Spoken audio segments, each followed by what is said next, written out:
No bid would touch her. The Highland Duke had already paid her father's debt. Narrator, the Duke's brother, Lord Callum Strathbane, recounting what he witnessed. I was standing near the fireplace when it began, a glass of port I had not touched growing warm in my hand. My brother Ewan had not moved from the doorway for a full quarter hour. He stood the way he always stood in rooms that wanted something from him, shoulders squared, expression sealed, eyes scanning the space with the quiet efficiency of a man who has commanded cavalry in conditions that would unmake lesser people. I know that look. I have known it since we were boys on the moors above Strathbane, and I know what it means when it settles on something and does not leave. It had settled on Miss Philippa Ashford. She was seated apart from the other young women in the anteroom off the main hall of Carrington House, where Lord Carrington had arranged what he called a society gathering, and what everyone in attendance understood, without anyone saying it plainly, to be something rather more calculated. Her father's debts were not a secret. The sum owed to Carrington was not a secret.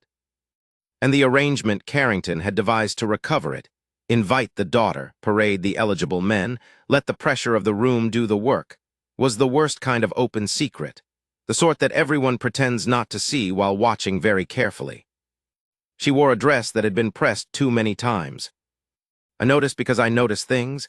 It is the particular occupation of a younger brother who has spent a lifetime watching the elder and learning the shape of the world from a step behind. The gown was good once.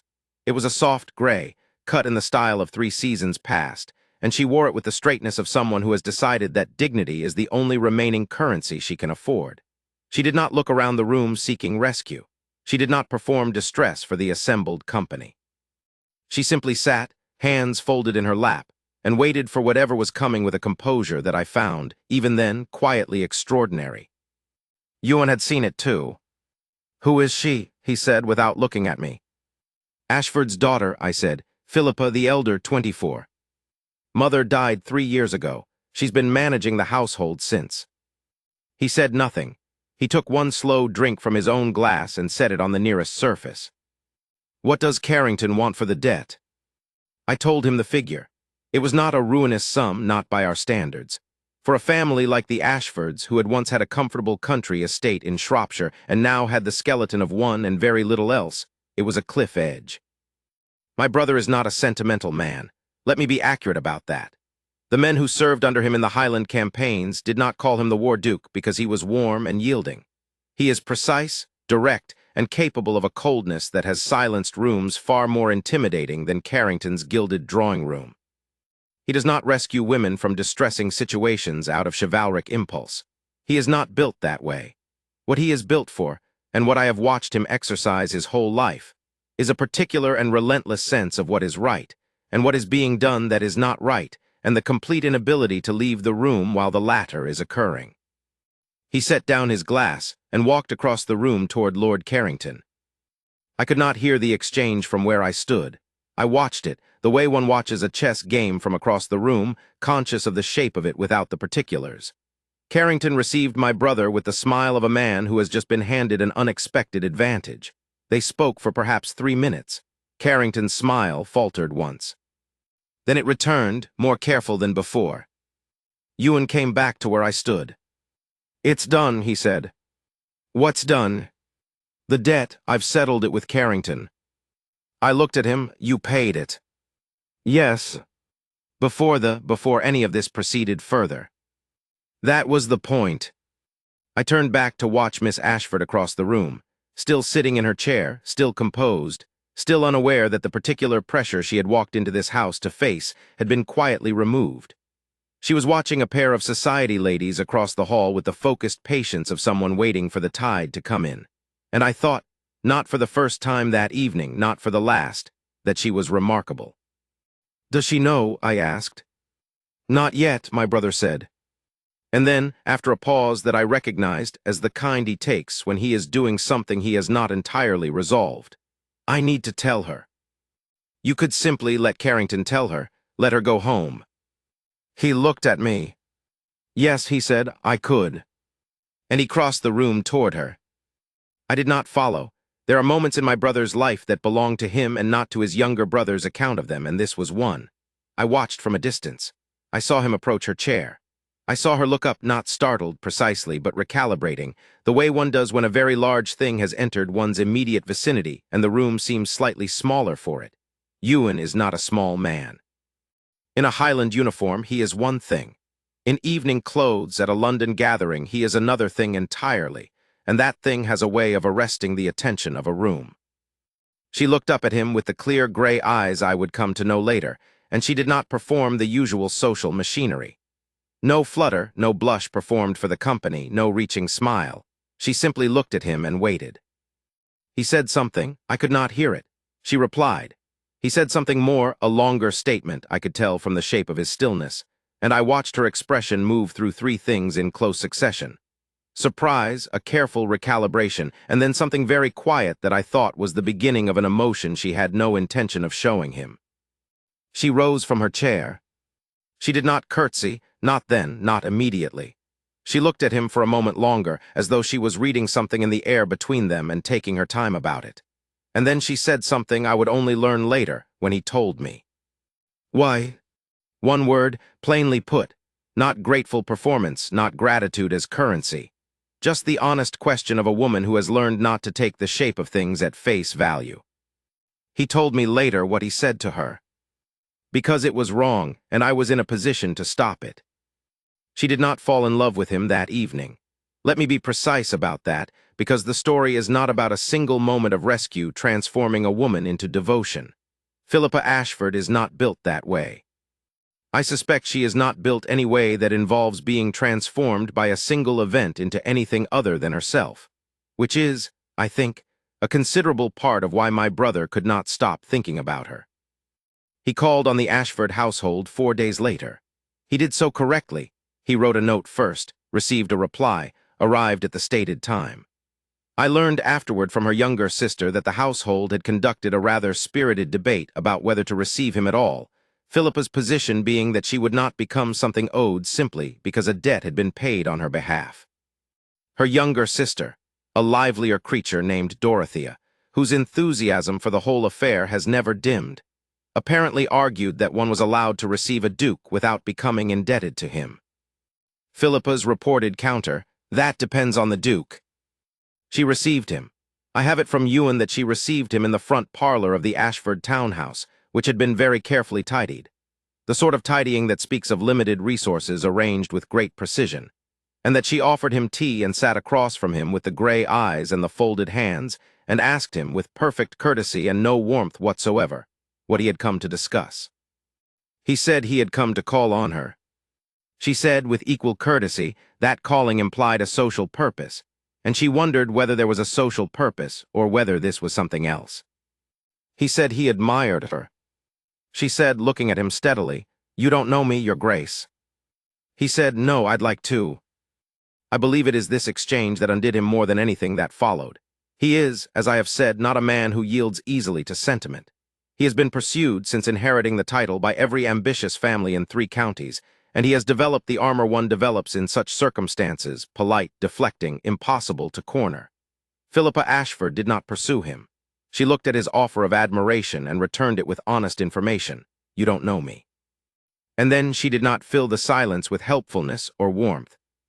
He came back. He came back twice the following week. The 3rd visit, she walked with him in the small garden behind the townhouse, 6 paces wide and 10 paces long, with a rosebush that had not been well attended and a bench that had seen better decades. He told me she spoke about her mother, about the estate in Shropshire that would have to be sold, about Dorothea's education, which she was trying to arrange because Dorothea was quick and deserved better than what was coming. She did not ask him for anything. She spoke plainly about the shape of her life, the way one speaks to someone who has already seen the room at its worst and therefore requires no management. He listened. He is good at listening. One does not learn to command men in difficult terrain without learning when to be silent. He told me, the evening after that 3rd visit, that he had not wanted to leave the garden. I said, "Then don't. Ask her to give you reason to stay." He looked at me with the expression he reserves for advice he finds obvious and has already given himself. "She'll say no," he said. "She might," I said, "or she might say something more interesting." The 4th visit, he asked her to walk with him in the park rather than the small garden. She said the park required a chaperone. He said Dorothea was welcome to accompany them. Dorothea, by Philippa's later account, agreed with an enthusiasm that suggested she had been hoping for precisely this development, and had perhaps been positioning herself near the parlor door in anticipation. They walked. Dorothea kept a diplomatic 20 paces behind for most of it.